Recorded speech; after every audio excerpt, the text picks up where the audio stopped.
My name is Clara, and I'm 29. Thanksgiving at my childhood home in Ohio always felt like a warm hug with the smell of turkey and my mom's pumpkin pie filling the air. The dining room glowed under the old chandelier, its light catching the steam rising from platters of mashed potatoes and green beans. This year I walked in hoping to soak up that love to feel like I belonged, my boots scuffing the familiar hardwood floor. But then my dad's voice boomed across the table, gushing about my sister Sadie's gorgeous new home, a sprawling place with vaulted ceilings. His words hit like a quiet jab, hinting I'd never measure up my own life a dim shadow next to her spotlight. I stood by the sideboard, my smile faltering, the weight of his pride for her pressing into me. Have you ever felt overshadowed at a family gathering? Share where you're watching from, and if this resonates, please like and subscribe. The clatter of dishes filled the dining room as I lingered near the doorway, clutching a half-empty glass of cider, its tartness sharp on my tongue. My dad's voice carried over the noise, rich with pride, as he leaned toward Uncle Harold, his tie loosened. Sadie's new place.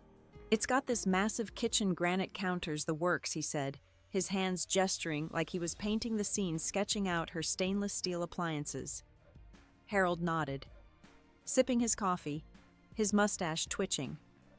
That girl's got her head on straight, he added, his voice warm with approval. I stood there, my sweater sleeve catching on the doorframe, waiting for my name to come up, for some mention of the promotion I'd poured my heart into, the one I'd stayed up late for, crunching numbers until my eyes burned. Nothing.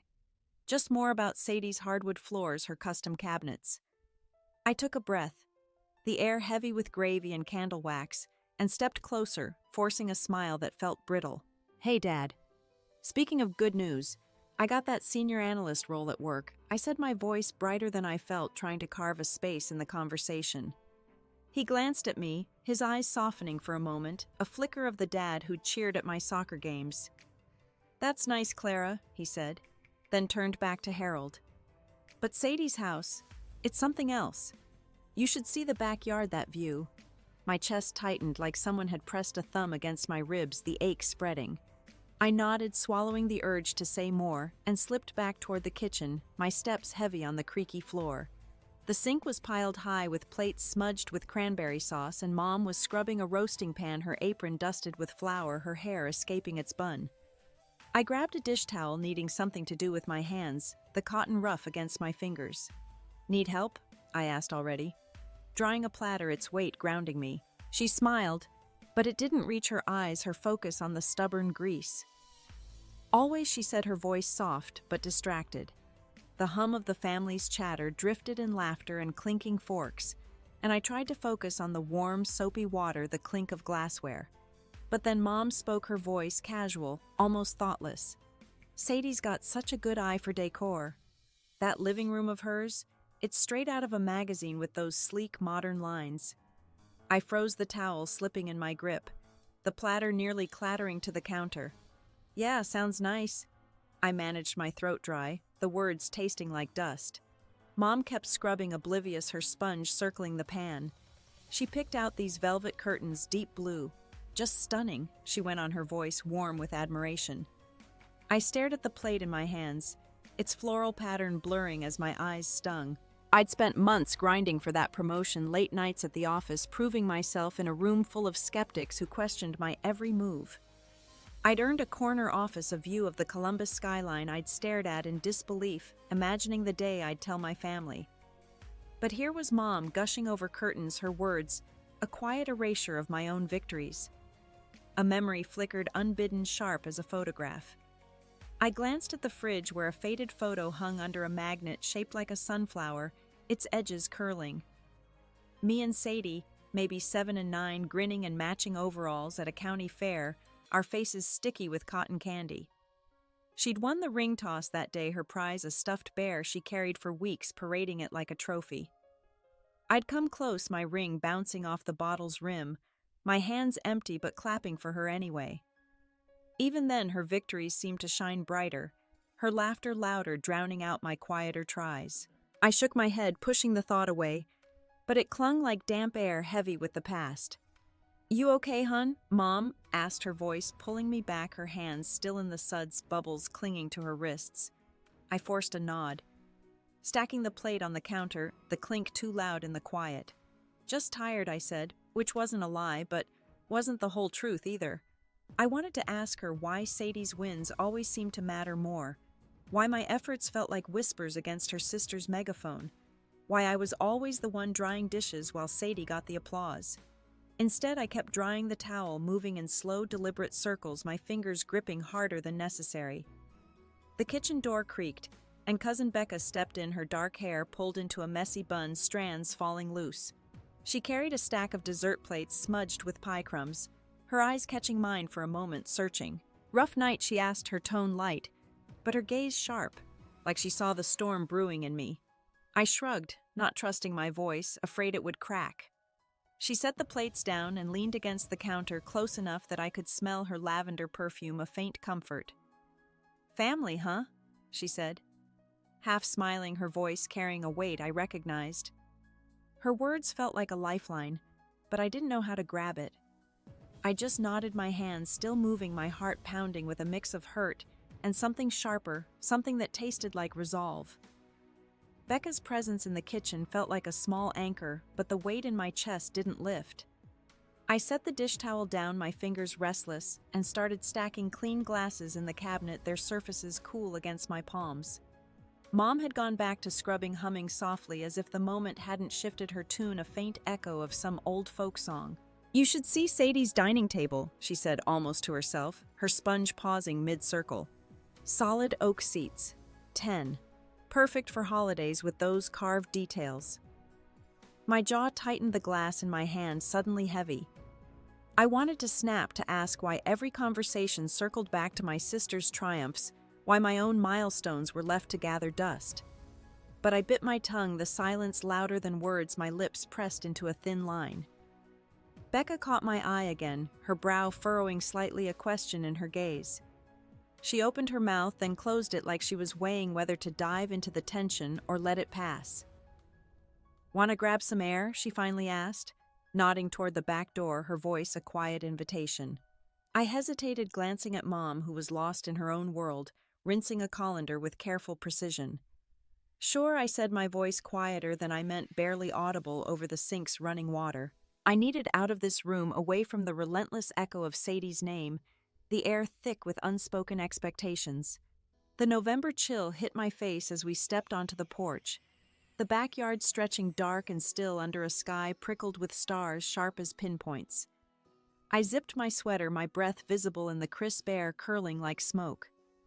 Becca leaned against the railing, her hands stuffed in her pockets, her scarf loose around her neck.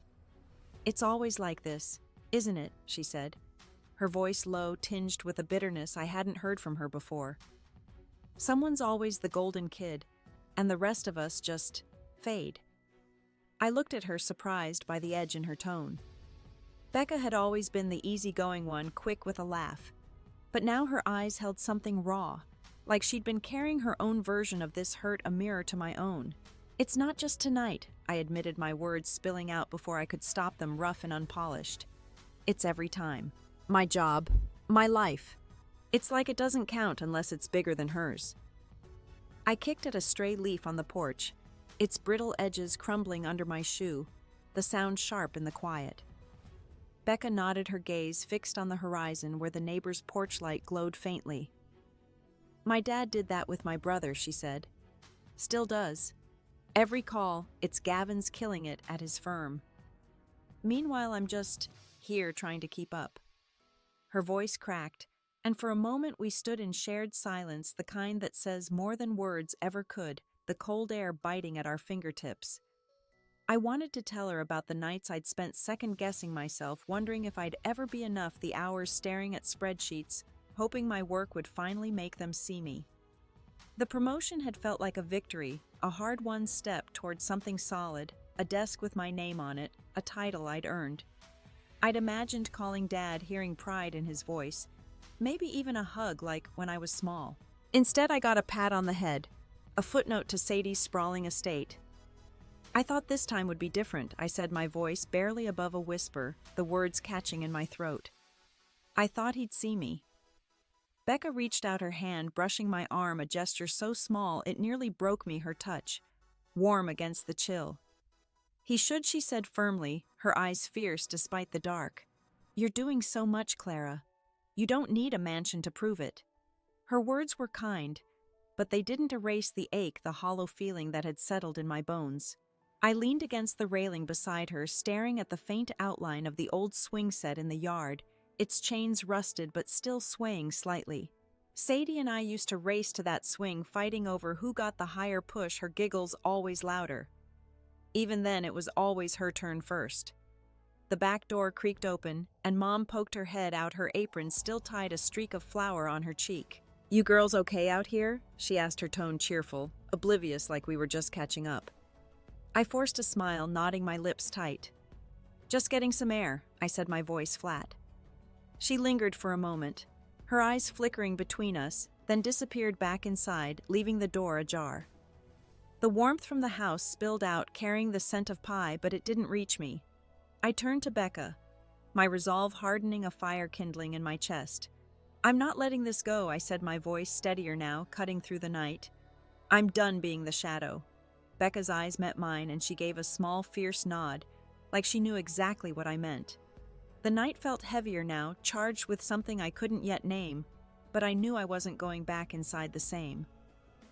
Back inside the house felt smaller, the air thick with laughter, and the clink of coffee cups, the scent of cinnamon lingering from dessert. I slid into the living room where the family had sprawled across couches and folding chairs, dessert plates balanced on knees, crumbs dusting the rug. My resolve from the porch still buzzed under my skin, but it wavered as Sadie swept in, her coat draped over one arm, her phone already out, its case glinting under the lamp. "Sorry I'm late," she said, her voice bright, commanding the room like a stage. "Had to check on the house. You know, new place, new chaos, picking out tiles for the guest bath."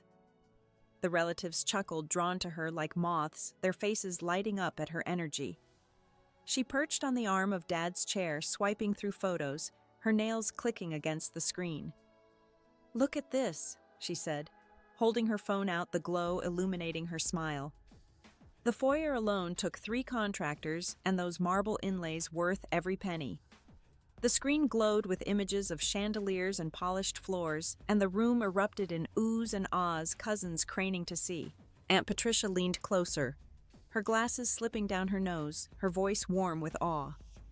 "Sadie, that's breathtaking," she said. "You must be so proud." Dad beamed, his hand resting on Sadie's shoulder, his eyes crinkling with a pride I'd rarely seen turned my way. I stood near the fireplace, my fingers tracing the woven bracelet on my wrist, the one Grandma had given me before she passed, its rough threads, grounding me, a reminder of someone who'd always seen me, who'd slipped it onto my wrist with a whisper to keep going. I cleared my throat, my voice fighting to rise above the chatter.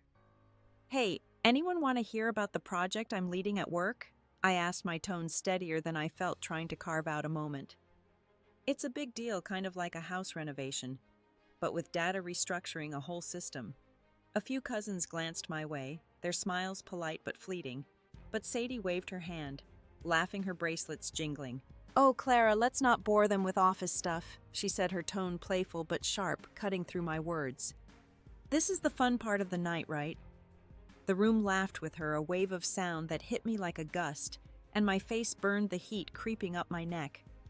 I forced a smile, but my grip on the bracelet tightened, the threads digging into my skin, a quiet anchor against the sting. Lucas, sitting on the couch, caught my eye, his jaw tight with frustration. He leaned forward, his voice calm but firm, cutting through the noise. "I think Clara's project sounds pretty cool," he said. "She's been killing it, leading a team of 10. I shot him a grateful look, my heart lifting for a moment, but Aunt Patricia cut in, her voice loud, oblivious. "Oh, Lucas, you're sweet, but Sadie's home is just next level. Have you seen the backyard yet with that pergola?" She gestured at Sadie's phone, and the conversation swung back, leaving Lucas's words hanging unacknowledged.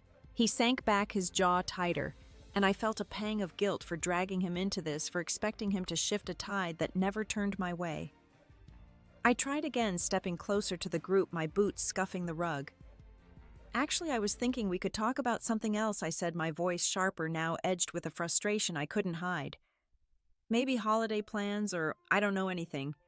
Dad looked up, his brow furrowing his glass, pausing halfway to his lips. Clara, don't be like that, he said, his tone half joking but heavy. Sadie's sharing something special.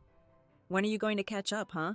His words landed like a slap, the room going quiet for a split second, the air thick with unspoken judgment.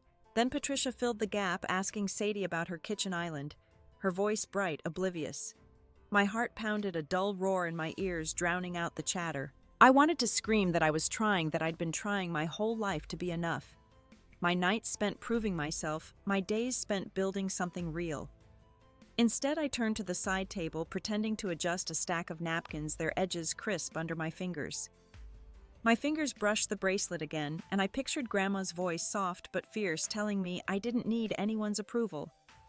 Her hands warm as she tied the bracelet on. But right now, with Sadie's photos lighting up the room, and Dad's question echoing in my head, that felt like a lie, a promise I couldn't hold. The laughter swelled again, and I felt like I was shrinking my place in this family, reduced to a footnote, my efforts invisible. I glanced at Lucas. His eyes locked on me, urging me to hold on, his quiet strength a lifeline I couldn't quite reach. But the anger bubbling inside me was starting to spill a heat I couldn't contain, and I wasn't sure how much longer I could stand there, swallowed by their light. The napkins were perfectly stacked, but my hands kept fussing with them, needing something to hold on to, as the room's chatter swelled a relentless hum of voices. Sadie's voice cut through, bright and effortless, describing her new home's skylights, how they caught the morning sun just right. I could feel eyes on me, or maybe I imagined it, but the weight of being ignored pressed harder, a pressure behind my ribs. I slipped toward the edge of the group, hoping to blend into the shadows of the bookshelves, their spines worn from years of family hands. But Sadie's next words stopped me cold. Clara's still in that little apartment, right? She said, her tone light, almost teasing her lips, curving into a smile that didn't reach her eyes. Must be cozy. Just you and Lucas rattling around in that tiny space? The room laughed, a sharp collective sound that sliced through me, echoing off the walls. I froze, my fingers curling into fists at my sides, nails biting into my palms. Cozy.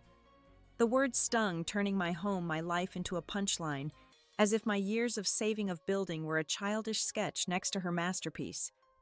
I wanted to shout that my apartment wasn't some cute footnote, that it was mine, earned through years of scraping by, of budgeting every dollar to make a life with Lucas. But my throat locked, the words trapped my breath shallow. I glanced at Dad, waiting for him to say something, anything to balance the scales, to call out the unfairness. He just chuckled, shaking his head like Sadie had told a clever joke, his laughter blending with the others. Aunt Patricia leaned in, her voice syrupy, her earrings glinting as she tilted her head. "Oh, Sadie, you're terrible," she said, but her grin egged it on, encouraging the jab. "Clara's fine. She's got her own path, bless her heart." The way she said it, like I was a child lagging behind, made my stomach churn, a sick twist of humiliation.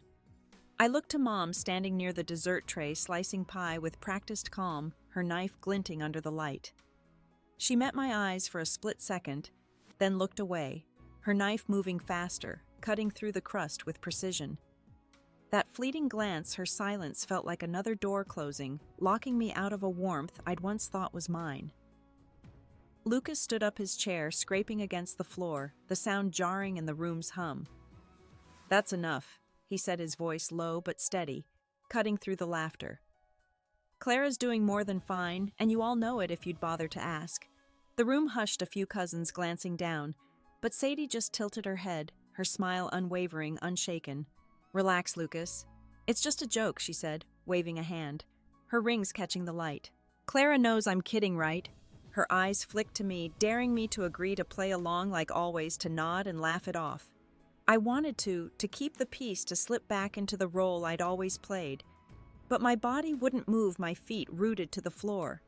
The bracelet on my wrist felt heavier, like it was anchoring me to a truth I couldn't ignore, a weight that held me upright. Becca, sitting cross-legged on the floor, shifted uncomfortably, her coffee cup clutched tight, her knuckles pale. She opened her mouth, then closed it, her loyalty torn between family harmony and what she'd seen on the porch, her eyes flickering with indecision. Her hesitation stung, a reminder that even those who understood couldn't always stand with me, couldn't always bridge the gap. The laughter started up again, softer now, but it grated against my skin, each chuckle a needle. I felt like I was standing outside myself, watching the room spin around Sadie's glow. My place in it, shrinking smaller and smaller, my shadow swallowed by her light. Dad cleared his throat, raising his glass, the wine catching the chandelier's glow. "Let's keep this light, folks," he said, his tone jovial, trying to smooth the edges. "Sadie's just excited, and we're all proud of her, aren't we?" The word all landed like a stone, heavy and cold. I stared at him, waiting for a mention of my work, my life, anything to pull me back into the circle, to give me a place at this table. But he sipped his drink, oblivious, his eyes on Sadie, and the conversation rolled on, a train I couldn't board, its rhythm relentless. My pulse thundered, each beat a mix of rage and grief, a storm building inside me. I'd spent years chasing his pride, and now in this crowded room I was invisible, my voice drowned out by their applause. The air felt too thick to breathe, and I knew something inside me was about to break.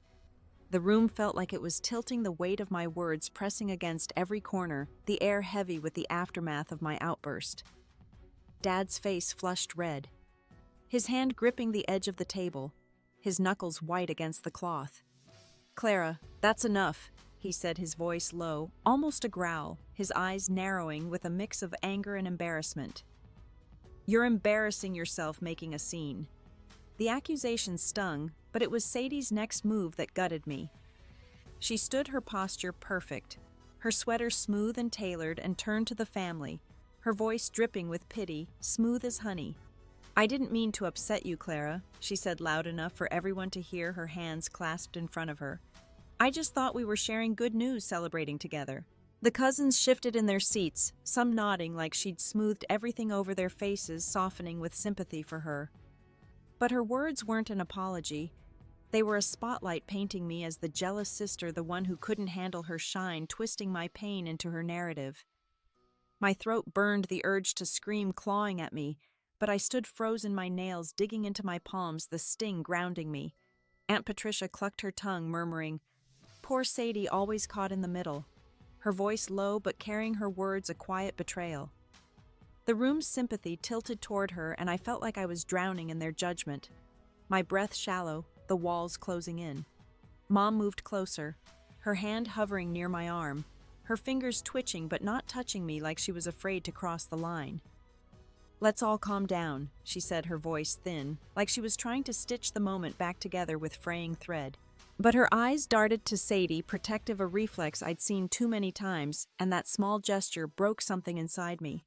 Even now, with my heart laid bare, she chose her gaze softening for Sadie, while I stood raw and exposed. I wanted to ask her why, to demand an answer for years of being second, to shake her until she saw me. But the words wouldn't come, stuck like stones in my chest. The silence was worse, filled with the soft clink of a spoon against a cup, the rustle of someone's napkin, the sounds amplifying my isolation. Becca's voice broke through, tentative but clear, a small crack in the tension.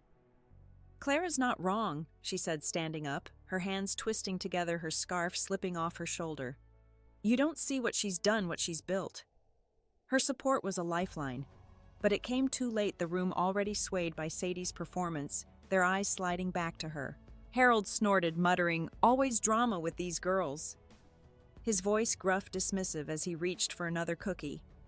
The casual dismissal was a knife twisting deeper, cutting through the fragile hope I'd held onto. I looked at Lucas, his face tight with anger, his hand clenched on his knee, but he stayed silent, his eyes pleading with me to hold on. I'd wanted him to fight for me, to stand louder, but even he couldn't break through this wall, this family that saw me as an afterthought. Sadie stepped toward me, her voice softer now, meant for me, but loud enough for others to hear, her eyes wide with false concern. "If you're struggling, Clara, you could have told me," she said, her tone gentle, but calculated, a performance of care. "We're family, you know that." The word family felt like a mockery, a reminder of every moment I'd been pushed aside, every time I'd been asked to cheer for her while my own wins went unnoticed. I wanted to tell her about the nights I'd spent planning my home, the pride I'd felt walking through its empty rooms, the quiet joy of signing my name on the deed. But her pitying stare stripped that away, leaving me raw, exposed, like I was begging for scraps of their approval, a child at their table. The chandelier above flickered, casting jagged shadows across the table, the light dancing on the wine glasses. I felt every gaze, some curious, some accusing, boring into me, their weight crushing. My chest ached, each breath a struggle against the tide of their misunderstanding, their refusal to see me. Dad shook his head, his disappointment clear, his lips pressed tight, and that was the final blow. I'd bared my soul, spilled my truth, and they'd turned it into a spectacle, a drama to be dismissed. I stood there, my vision blurring, my strength crumbling under the weight of their rejection. With nowhere left to hide, my heart, a raw wound in the silence.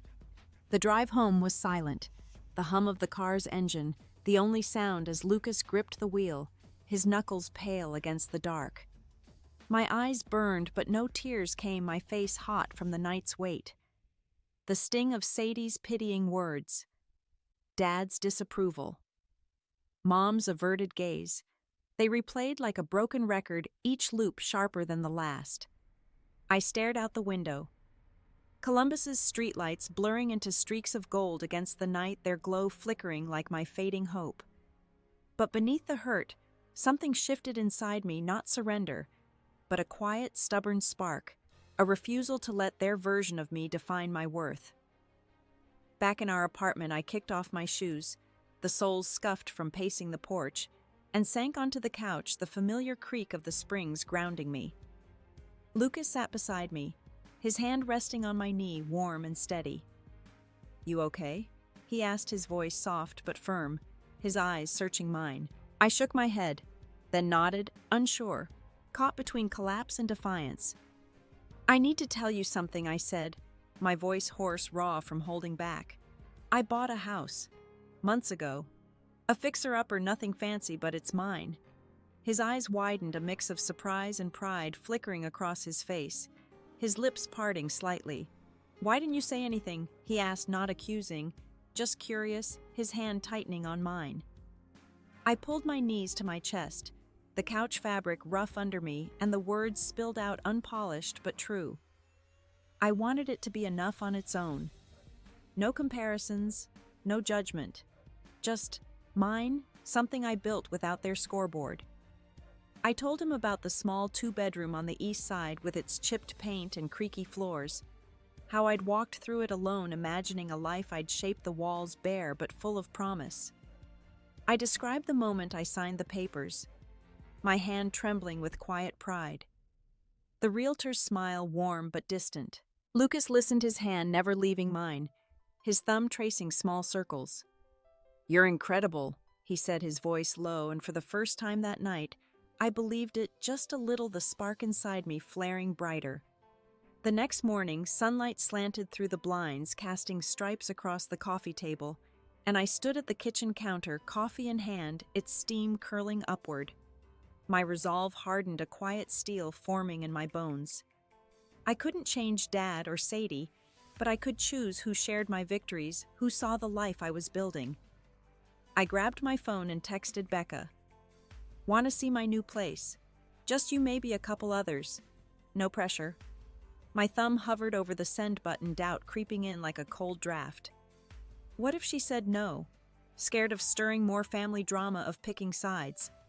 But I hit send, my heart pounding with the risk, the weight of stepping out alone. While waiting for her reply, I drove to the house, the key heavy in my pocket, its metal cool against my fingers. The front door stuck as always, but I pushed it open, stepping into the dusty living room, the air smelling of old wood and possibility like a blank canvas. I wandered to the attic stairs, drawn by a whim, my boots echoing on the bare steps.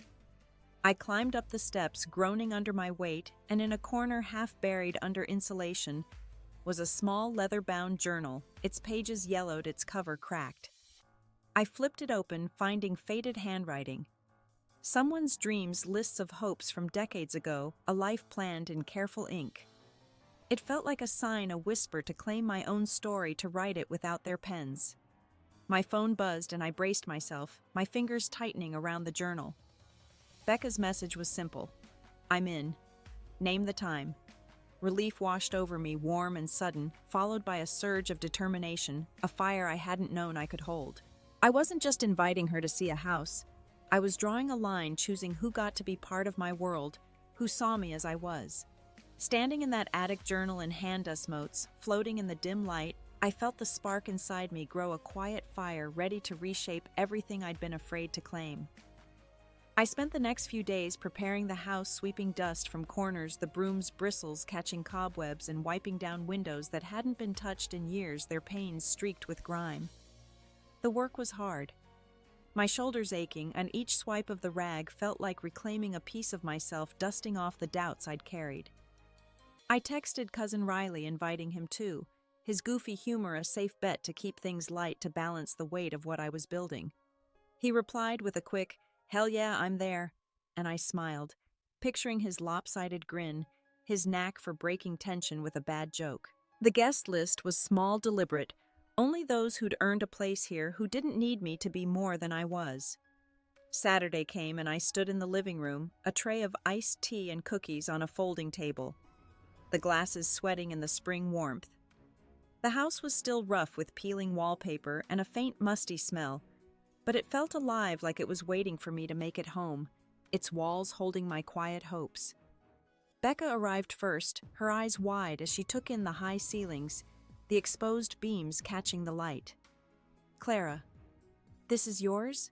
she asked, her voice full of awe, her shoes tapping softly on the floor. I nodded, a warmth spreading in my chest, unfamiliar, but welcome. "It's a work in progress," I said, "but it's mine every creaky inch." Riley burst in next, carrying a six-pack of soda and a bag of chips, his backpack slung over one shoulder. "This place is dope," he declared, flopping onto a second-hand couch I'd dragged in its springs, groaning under him. His energy broke the quiet, and soon we were laughing, swapping stories about old family camping trips. The time Riley got stuck in a sleeping bag. Becca wandered to the kitchen, running her fingers along the cracked counter, her touch lingering like she was feeling the house's pulse.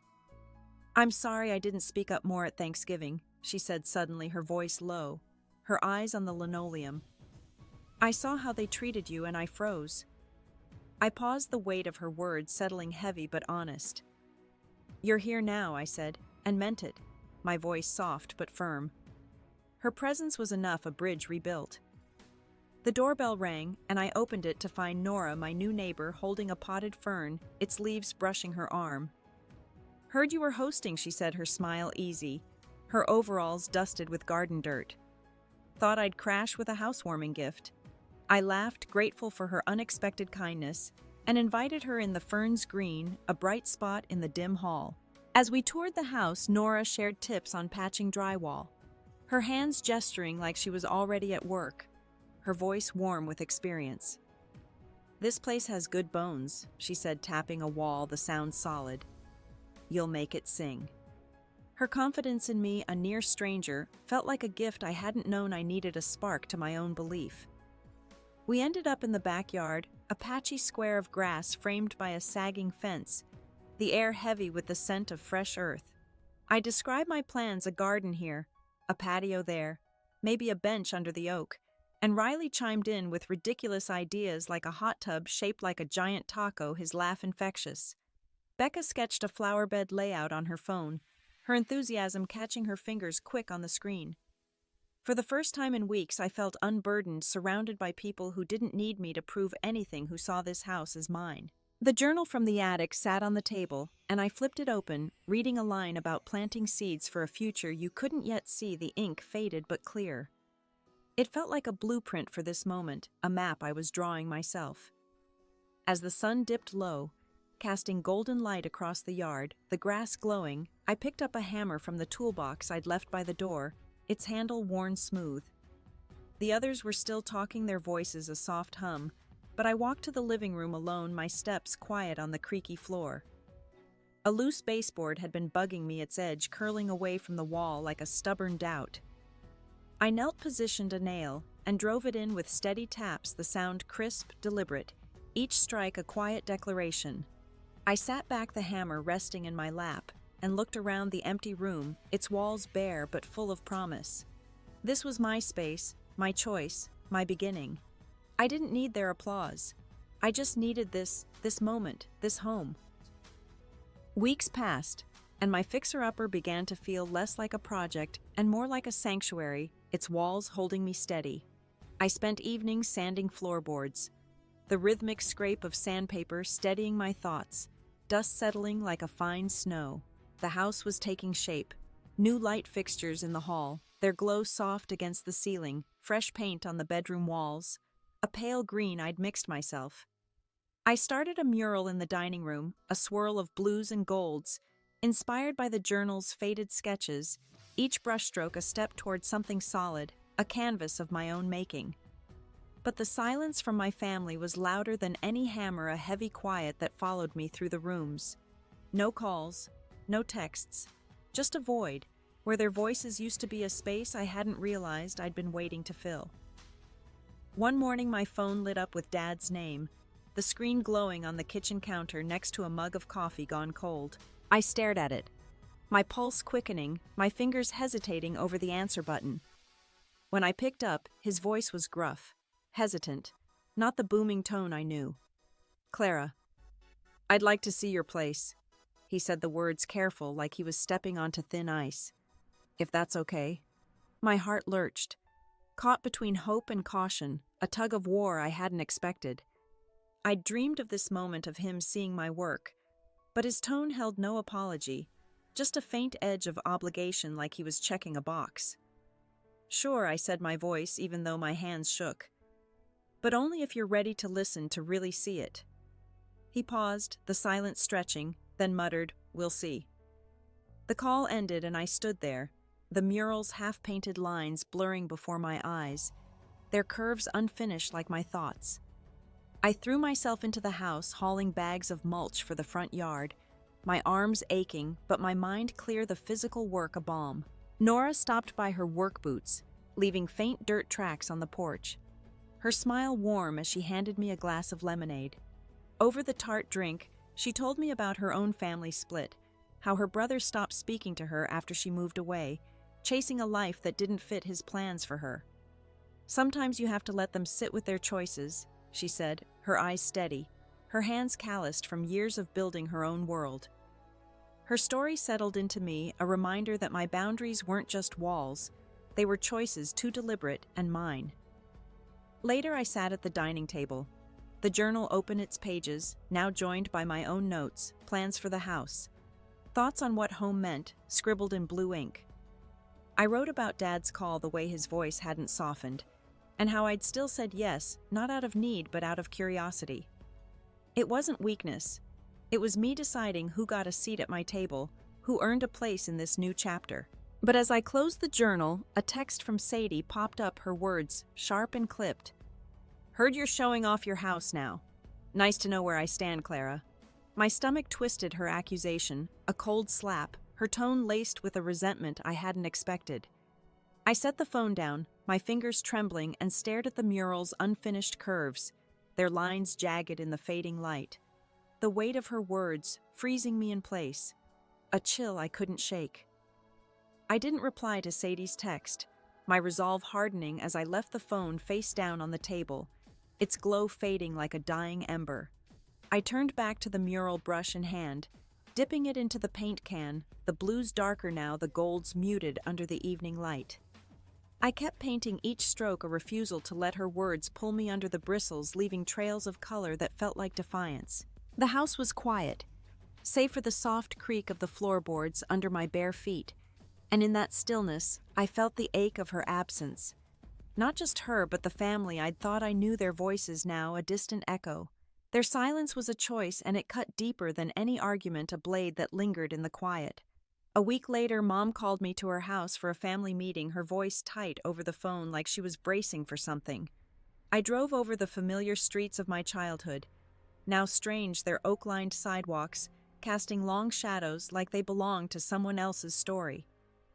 The living room was crowded when I arrived, Dad, Mom, a few aunts. their faces tight, eyes skimming past me as I sat on the edge of an armchair, its fabric worn under my hands. No Sadie. Her absence a heavy space in the room. Mom spoke first. Her voice measured her hands folded in her lap, fingers twisting. "We need to talk about Thanksgiving," she said, her eyes on the coffee table, avoiding mine. "Things got out of hand, and we need to clear the air." Dad shifted in his seat, his jaw set, his shirt collar slightly askew. "You threw a fit, Clara," he said, his tone flat like he was stating a fact, his gaze fixed on the wall behind me. "Made everyone uncomfortable, turned a good night sour." I waited for some acknowledgement of why I'd spoken of the years of being overlooked, but he just looked away, his fingers drumming on the armrest, a restless rhythm. Aunt Patricia chimed in, her voice soft, but pointed her necklace glinting as she leaned forward. "We're all proud of Sadie, but you didn't need to take it personally, Clara," she said, her words laced with pity. The room nodded a quiet agreement that pinned the blame on me, their faces a wall I couldn't climb. Mom's eyes met mine, and for a moment I thought I saw guilt flicker there, a shadow in her gaze. "I should have stepped in," she said, her voice barely above a whisper, her hands tightening in her lap. "But you know how it is, Clara. Sadie's always been loud about her wins, and we got caught up." Her apology was thin, a half step that didn't reach me, her words crumbling under their own weight. I wanted to ask why she'd let it happen, why she'd watched me fade into the background for years, why her love always seemed to tilt toward Sadie. But my mouth stayed shut, the words too heavy to lift my throat tight with unspoken hurt.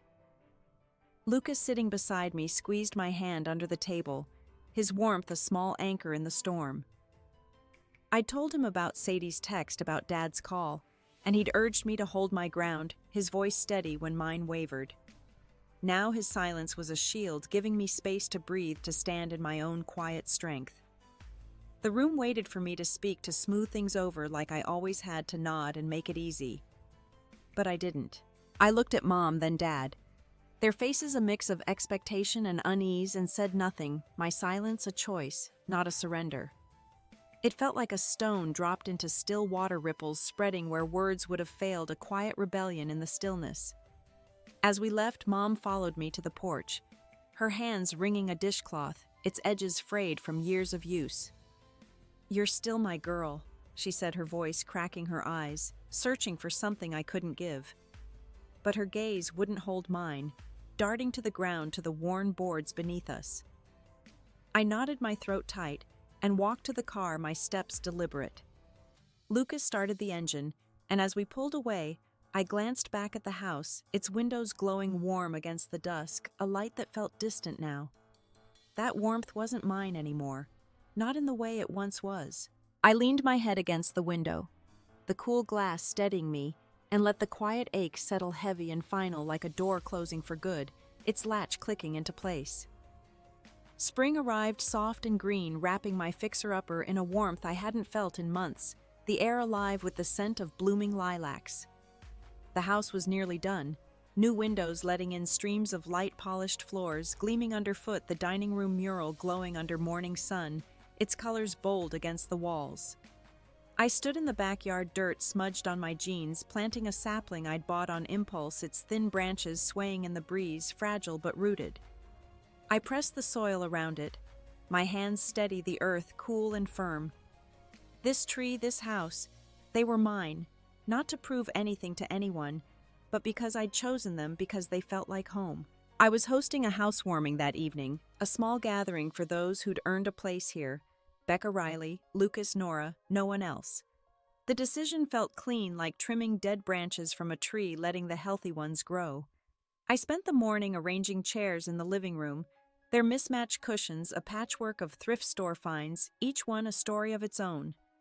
The air smelled of fresh bread. I'd baked a recipe I'd learned just to see if I could, the dough rising under my hands.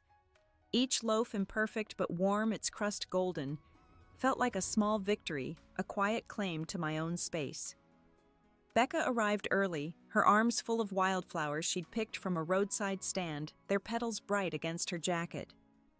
"This place is you," she said, setting the bouquet on the kitchen counter, her voice holding a quiet pride that warmed me.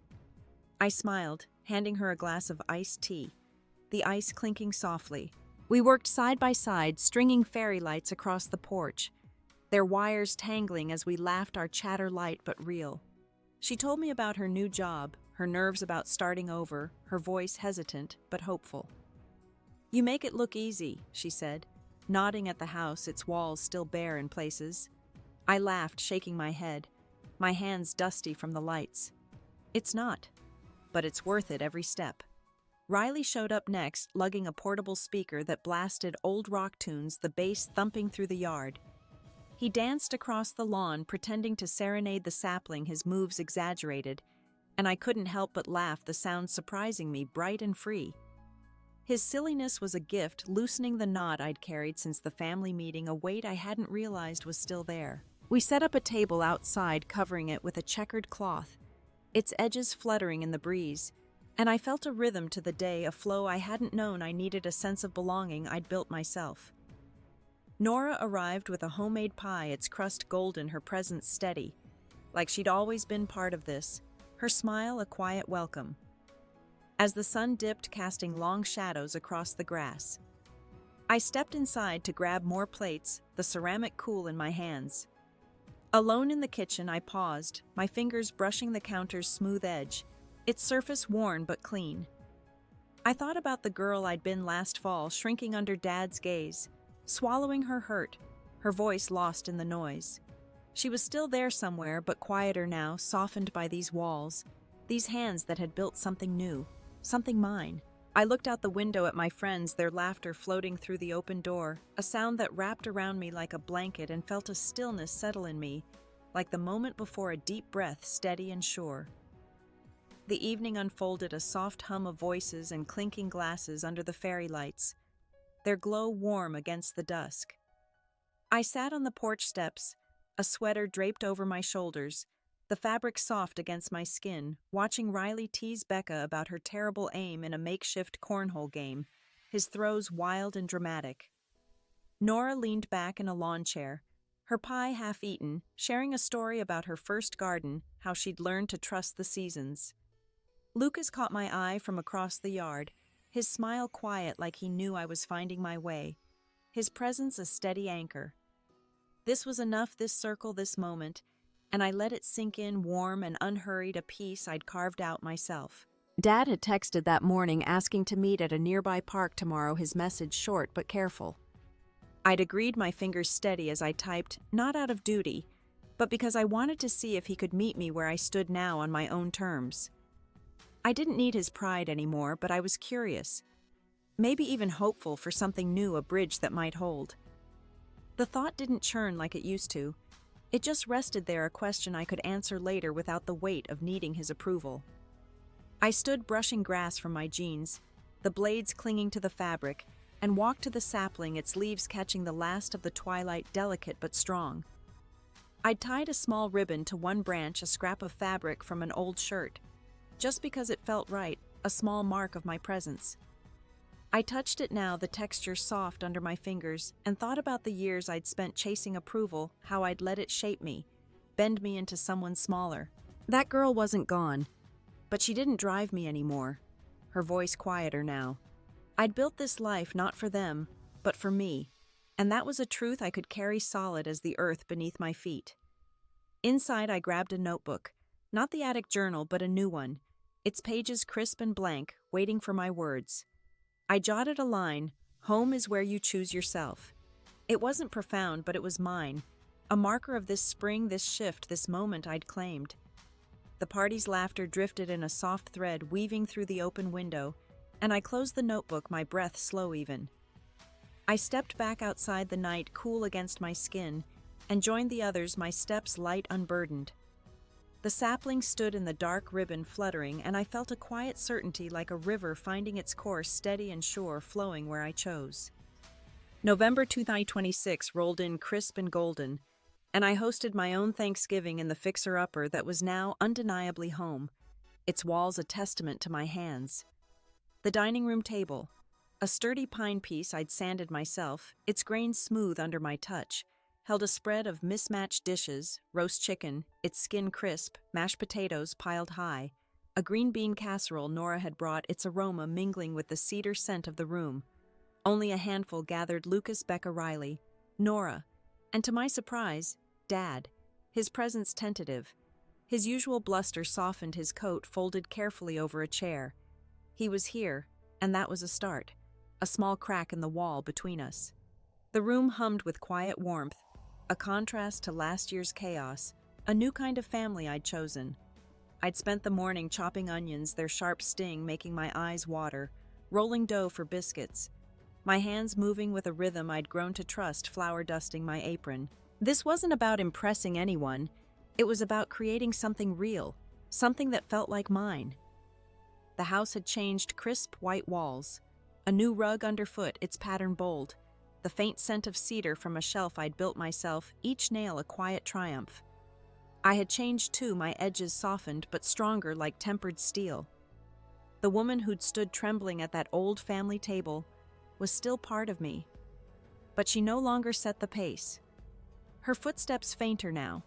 Becca helped set the table, her chatter about a recent hiking trip filling the air, her voice bright with stories of muddy trails and sore feet. Riley predictably snuck an extra roll before dinner, grinning when I caught him, his fingers sticky with butter. Nora poured wine, her laugh easy, her hands steady as she filled each glass, and Lucas carved the chicken, his steady hands a quiet anchor, his knife precise. Dad lingered near the window, studying the room like he was seeing it for the first time, his fingers tracing the edge of the sill. "You've done a lot here, Clara," he said, his voice low, almost careful, a tone I hadn't heard from him in years. I nodded, stirring the gravy, its warmth rising in curls of steam. "Took time," I said, leaving it at that, my voice calm but firm. We sat and the meal began, voices overlapping in a soft cadence, forks clinking against plates. I listened, my fork resting on my plate, the weight of it familiar in my hand, and felt a stillness I hadn't known. I was chasing a peace that settled deep. This table, these people, they were my choice. Not a default, not a shadow of someone else's light. Dad joined the conversation, asking Nora about her garden. His questions tentative but genuine, and I saw a flicker of the man who'd taught me to ride a bike patient and present his hands steady on the handlebars. It wasn't everything, but it was enough for now, a small step across a long divide.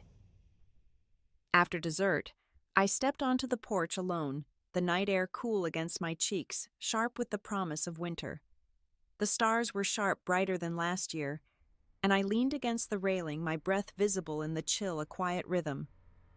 I thought about the years I'd spent waiting for validation, how I'd let it shape me, how I'd measured my worth against their gaze. That hunger was gone, replaced by something quieter, something mine, a strength I'd found in the work of my own hands. I wasn't fixed, not whole in some perfect way, but I was here, standing in a life I'd built, and that was more than I'd once dared to hope, a truth as solid as the ground beneath me. Back inside, the table was cleared, and the others lingered over coffee, their voices a gentle hum, the scent of nutmeg lingering in the air. I slipped into the kitchen, pulling out a small notebook I'd started keeping, its pages filled with fragments of thoughts, moments. I wanted to hold on to its cover, worn from daily use. I sat at the counter, the light soft, casting a warm glow across the wood, and began to write a letter to the younger me, the one who'd spent so long searching for a nod of approval, who'd stood in corners hoping to be seen. You don't need their eyes to see your worth. I wrote, my pen steady, its ink flowing smooth. You are enough, just as you stand, exactly as you are. I rejoined the group, the notebook tucked away, its weight light in my pocket, and raised my glass for a toast, the wine catching the light. To choosing our own paths, I said, my voice quiet but clear, carrying across the room. And to the people who walk them with us, who see us as we are. I read a line from the letter, my words raw but steady, each one a step I'd taken to get here. I saw Becca's eyes glisten, her hand pausing on her glass. Nora's soft nod, her smile warm, Riley's rare silence. His usual grin softened. Dad looked at me, his face unreadable, but open like he was hearing me for the first time, his eyes holding mine for a moment longer than before. The room held its breath, and I felt a weight lift, not gone, but lighter, a burden I no longer carried alone. Later, as I washed dishes, the sink filled with warm water. Dad approached, drying a plate beside me, his movements slow, deliberate. "I got it wrong, Clara," he said, his voice rough, like it had been scraped raw. "I didn't see you, not like I should have, not the way you deserved. It wasn't perfect, but it was honest, a crack in the wall we'd both built." And I nodded, letting the moment sit, the plate in my hands slick with soap. Sadie's absence ached, a thread still loose, a quiet pain I didn't try to unravel. I'd learned to let some doors stay closed, to trust that my own light was enough, that I didn't need her shadow to define me. That was the lesson, hard won and simple. My value wasn't tied to their praise, but to the life I chose to build day by day, nail by nail. I stepped outside one last time, the night deep and still, the air carrying a hint of frost that stung my skin. I wrapped my arms around myself, feeling the pulse of my own heart steady and sure. I wasn't running anymore, not from their doubts, or my own, not from the past I'd carried too long. I was here, whole in my own way, standing in a home I'd made, and that was the truest home I'd ever found, its walls holding me as I held them. What's a moment that made you realize your own worth? Share it in the comments. I'd love to hear your story, to know what shaped you. If this resonated with you, please like, subscribe, and share it with someone who might need it, someone finding their own path. Thank you for listening, for being here with me. Here's to finding our own light wherever we are and carrying it forward.